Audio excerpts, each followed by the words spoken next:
moi je suis Nico Nico, je suis le directeur éditorial de Chatto Chatto. C'est une maison d'édition de manga indépendante qui a été créée maintenant il y a 5 ans et qui aujourd'hui, grâce à Japan Expo, on se rend compte qu'elle commence à être bien installée justement dans le paysage éditorial français. On n'a pas de ligne éditoriale à proprement parler, on marche principalement au coup de cœur. Mais par contre, il y a une petite spécificité qu'on ne s'était pas rendu compte lorsqu'on sélectionnait nos titres, c'est qu'on aime bien les séries courtes. Donc la plupart de nos mangas vont faire en règle générale moins de 10 tomes. Après, si on a un manga vraiment pour lequel on a un coup de cœur et qui en fait plus, on va le proposer. Et l'autre chose, c'est qu'on essaie d'avoir le catalogue le plus varié possible. Du coup, il n'y aura jamais 2 fois le même manga qui sera proposé avec la même thématique. Donc on n'aura pas 2 isekai qui vont suivre les uns après les autres. À chaque fois qu'on aura quelque chose, un thriller, ensuite on va proposer un autre type ou une autre thématique à nos lecteurs. Donc ça fait qu'il y a énormément de variétés qui arrivent régulièrement. Il y a une chose qui est extrêmement importante pour nous, c'est justement ce rapport avec le lecteur. Donc on essaie d'être le plus proche possible, à la fois en allant en convention régulièrement, en écoutant leurs retours et en essayant de s'améliorer constamment. En plus de cela, Chatto Chatto aujourd'hui est l'une des premières maisons d'édition de manga à avoir une VTubeuse.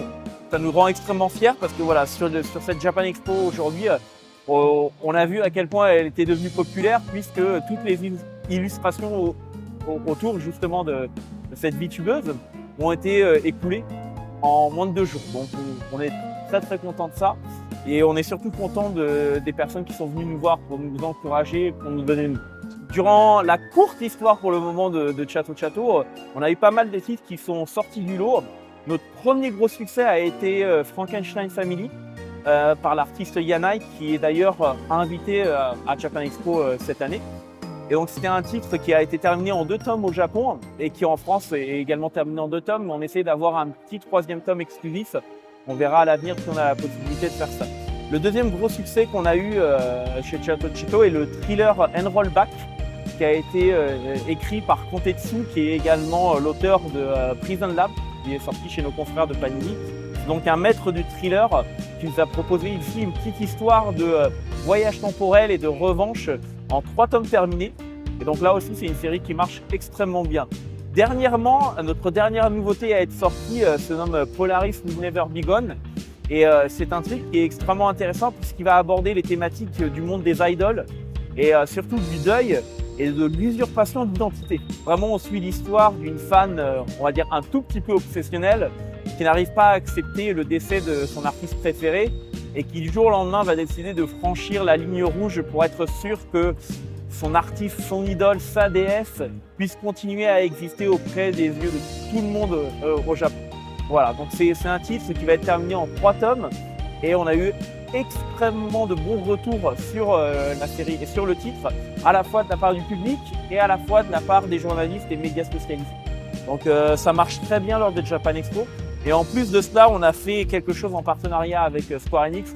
On a proposé justement durant cette Japan Expo cette petite illustration en tirage très limité avec un visuel de la série et de l'autre côté également un visuel spécialement choisi par la mangaka. Également durant cette Japan Expo, on a décidé de proposer un titre réellement atypique. Il faut savoir que Yanai, donc la mangaka de Frankenstein Family, est invité d'honneur à Japan Expo.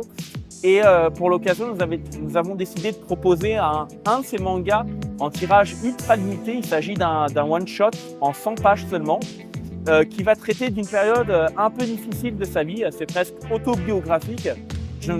Malheureusement, je ne peux pas en dire plus puisque la mangaka a souhaité justement que le synopsis ne soit pas révélé.